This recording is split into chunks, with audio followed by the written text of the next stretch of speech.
Michael Rapaport was supposed to be playing at the Stardome in Alabama, and it was canceled. He tweeted, played there. "My show tonight at the Stardome in Alabama was canceled. I did not cancel. I would never cancel, especially since I'm already here in Birmingham, ready to perform. It was shut down because of protests and threats over my support for Israel and for speaking up about the 50 hostages still being held in Gaza. 670 days in captivity, and people are protesting me for demanding their release. It's embarrassing. It's sad, but I'm not ashamed. I stand by what I said and who I stand with. Fortunately, I got to meet some incredible people from Shabbat of Alabama today and had the blessings of wrapping tefillin, a ginormous mitzvah and a reminder of what really matters. I am Yisrael Shai." That's right. I am Yisrael Shai, I think he said. Anyways. Shabbat, tefillin, and Am Yisrael. Yeah, wrapping tefillin is the weirdest thing that I have ever seen a religion do. Like they put That's the weirdest thing. Well, it's one of the weirdest they things. put the box They on put a there? box on their head. They put a box on their arm. Well, and The scripture memory in the time? box, there's scripture, Yeah. and They're like boxers. and then it's cow leather that you wrap X amount of times, and it's symbolic. But speaking of the 20 hostages, Hamas actually released a hostage video over the weekend of Eviatar David, where he was starving, literally starving, not fake Palestinian starving, literally skin and bones, forced to dig his own grave, according to the Hamas video. Again, this is Hamas that chose to make a video of them starving somebody and forcing him to dig his own grave and counting down the days and watching him cry all over himself. So I think it's good awareness that that he's bringing to this, Mr. Rapaport. So Hamas was violent? who'd have thunk it? My stars. I still can't believe that there are people that would side with Hamas. They are. Oh, yeah. After the You can't paraglide anymore? you can be critical if you want to be critical of Israel them for 9/11. I know, right? If you want to be critical of Israel and the way that they're carrying out the war in Gaza, fine, you can be critical of that. I get it. But the idea that people are like Hamas are the good guys. Yeah. And it's like, come on. But you talk about the 90s and people being unaware. This is the Middle East. Yeah. It's just war all the time and has been since I was a kid. Starving children is awful, but this has been the entire time I've been alive. Mm-hmm. I don't know how people are unaware of this. Yeah, and it's and people love to say that it's Israel's fault. It was not Israel's fault that Iran and Iraq were at war for 2 decades or a decade or whatever. And Iraq is really there because Iran lets them. Well, yeah, because Iran is a very big and in context powerful country compared to Then Iraq. you have Americans going, "Why would we bomb Iran?" It's like, what? Because Iran, around here? blow up Lebanon, Did you not understand anyhow?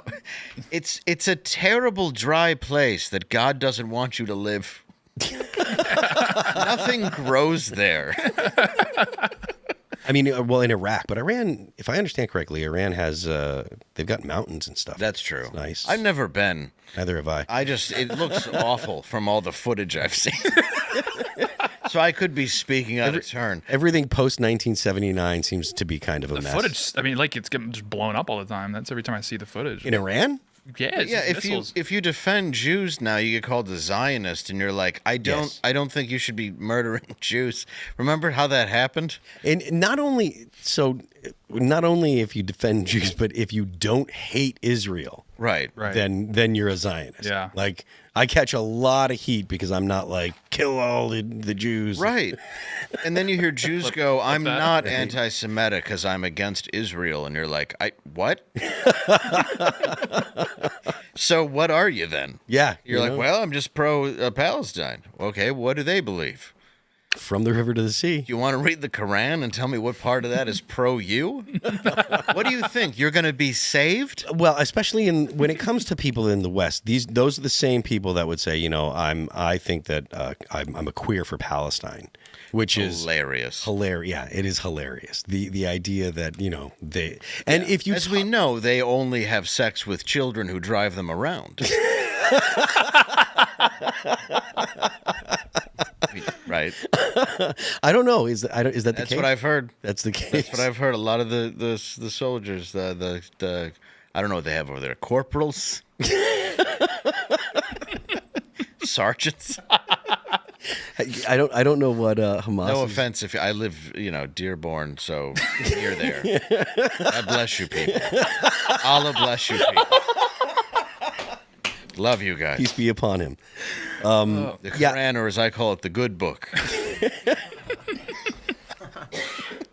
It's a bestseller. Oh, it's really it's top drawer. Flying off the shelves. So how I call it the New Testament. Yeah.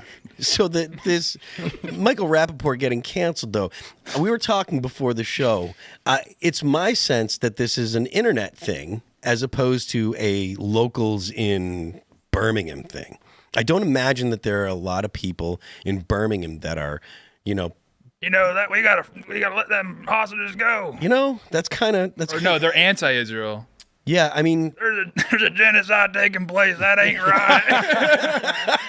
Them kids are starving. I mean, Like, that's not how it's Is that Jew lover down there?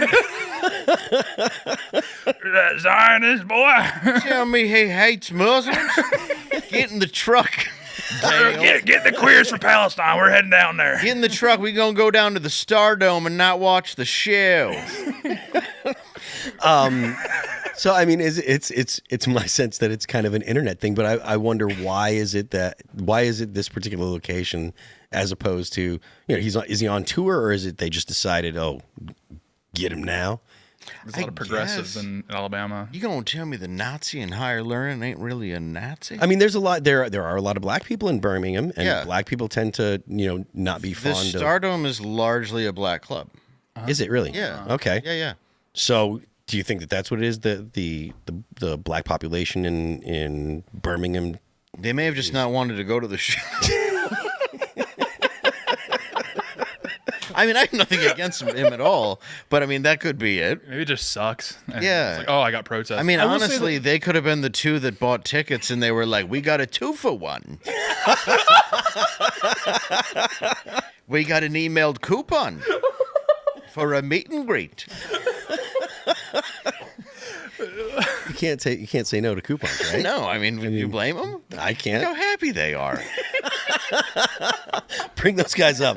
Look at, they're excited. Yeah, they got there. And even Rapaport looks like, do I got to take this picture? Jeez, guys, tone it down. Oh, come on, guys. A little on the nose. How about Can I get you boys a hat with a brim? Yeah, I mean, I think if it's the real reason that people were protesting, if you're protesting outside and black people want to go to a show, they're gonna go to the show. I imagine. They're not gonna go. There's a bunch of white people who don't want us to go in. They're gonna go, do you want to move?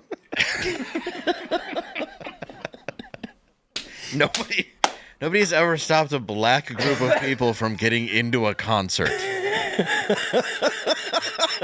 Or out. So, I don't know. It seems like a publicity stunt. I mean, maybe it is. Maybe it is. I don't know if there's any kind of. Let's see if there's any kind of follow up to this, or if this is the. There should be video if there's people protesting, right? Yeah, you'd assume. Partition the auditorium. I will say he's not my favorite pro-Israel guy. Why is that? Michael Rapaport. He flip flops a lot. I thought he sucked before the Israel stuff. So now post Israel stuff, I think he just still sucks. He's a comedian. Like, I don't know. He does shows and stuff. Yeah. He used to do like when the Knicks drafted Kristaps Porzingis, and he was like, does he even have a green card? It was a beautiful thing. And then I remember him as like a sports guy. Yeah, kind and of. he was He kind of was an racist, actor and then he's before. liberal. It's like, what's going on? He was in like Copland. He was really good. Higher learning. Are all comedians kind of racist? I mean, come on. Good ones. Landau, can you tell me about this phenomenon of all comedians just becoming geopolitical experts? I don't know, the turn of a switch. It's all these guys, because Rapaport now too, and I don't know what it is with comedy. Maybe it's about feeling really confident about, and while you don't know a lot about a topic. Right. What's going on here? For me, particular. No. It's is there something in the? And I don't know. They're giving you guys at the back of these comedy clubs. I mean, a lot of world history books back there. I ended up, tons. I ended up on the Anthony Cumia show, 2016. So I just started kind of looking into it, and I started doing shows at Fox and meeting people. So for me, it was kind of before all of it. But I don't. I learned talking to people like you. The ones that happen to be experts on it like this, I don't understand because I don't buy it. That's why it doesn't make much sense to me, to be honest with you. And also, I'm kind of offended by actors who become comedians like him, because you're kind of going up on stage and going, "Hey, remember me from movies? Well, now I do comedy." You know what I mean? It's like how Jeremy Piven or Dustin Diamond, R.I.P. But it's like how they were something, now they go and do comedy. It's odd to me because it's like you didn't start as a comic, you became one after you were that. And I did like him as actor. There's a movie called Bamboozled, actually, that Spike Lee did, where he's the head of like the WB, and he's basically just like tap dancing on a deck. It's like a huge middle finger to the WB. Like Spike Lee or not, I think it's a brilliant movie. And he was a really good actor. So I don't know why he became this.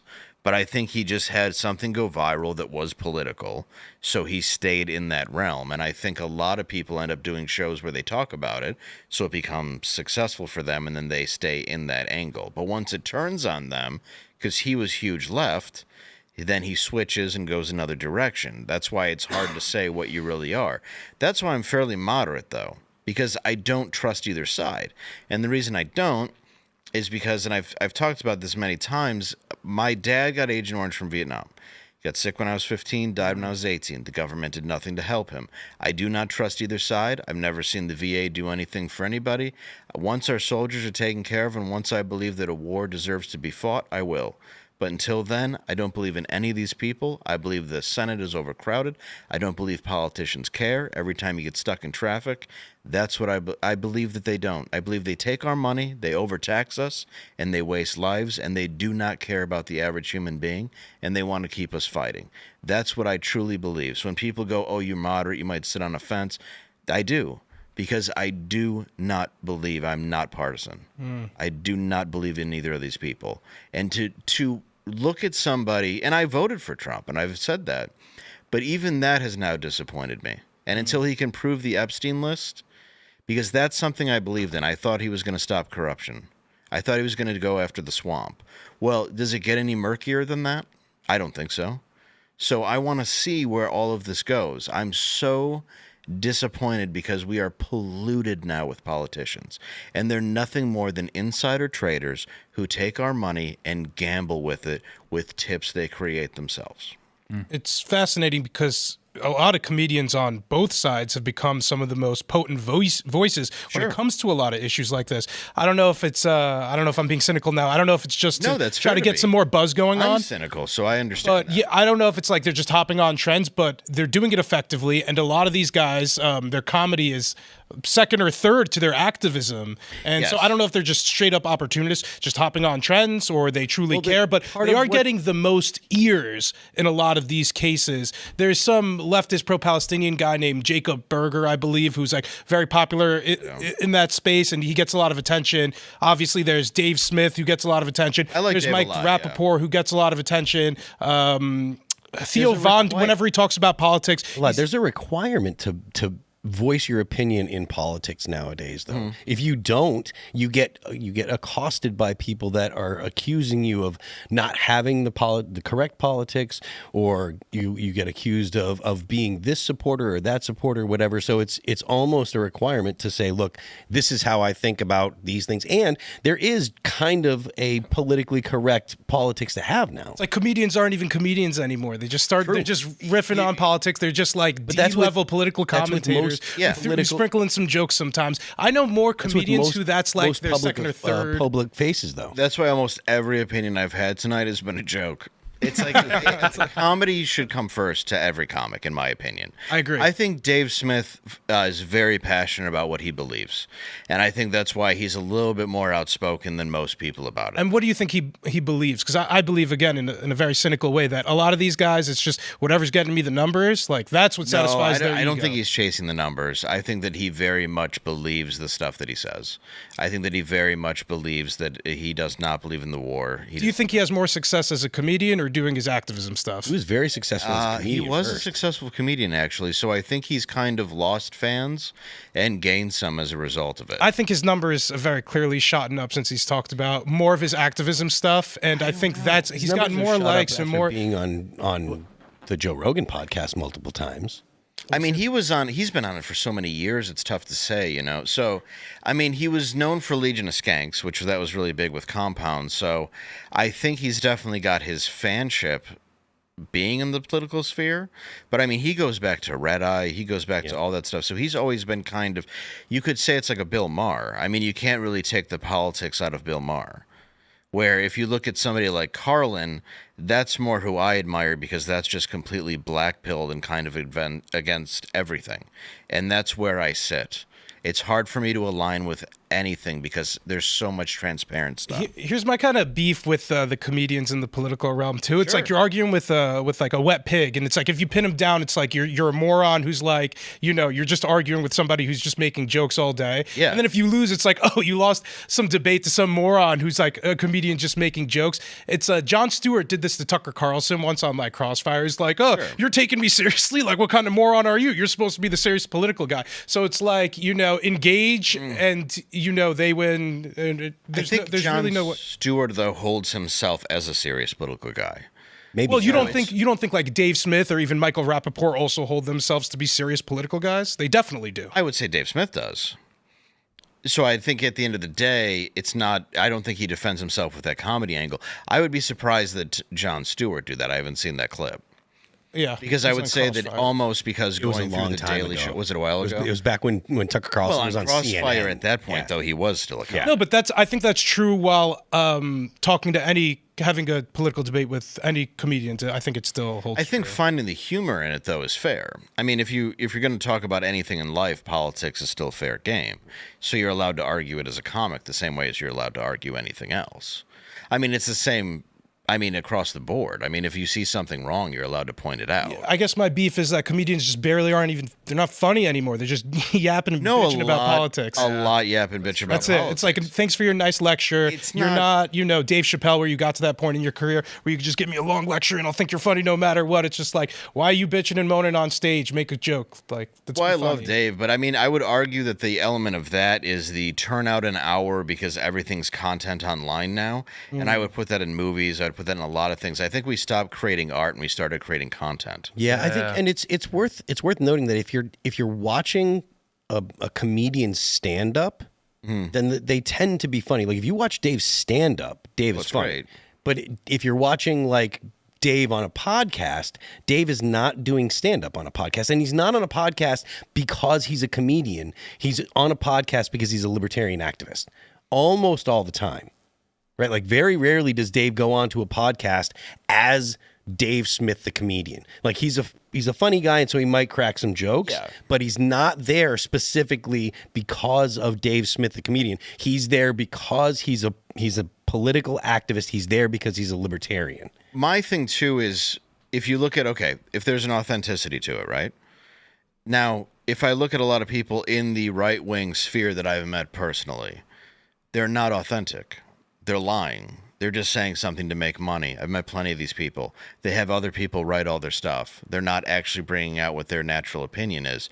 You've said everything you feel today off the top of your head. I've watched it. There's an authenticity to you, so I believe you. I enjoy talking to you. It's what I felt about everybody in this room. But I've met plenty of people who aren't that person. So you meet so many inauthentic people in this sphere that I look at those people and go, well, isn't that the same uninformed person, but they're making 100% of what they do in this? It's a fair point, I guess. And yes. Yeah. All right, we're going to... No. I think it's and I do agree. I mean, there are a lot of people that I do find mind-numbingly painful to watch now because of this. Like, I wish I fell into politics sort of incidentally. But I think comedy's number one, man. And I think it always should be for any comic. That's how I personally feel about it. Thanks for checking out this clip from Timcast IRL. Make sure to watch the show live Monday through Friday at 8 p.m. Subscribe to this channel, and we will see you all there.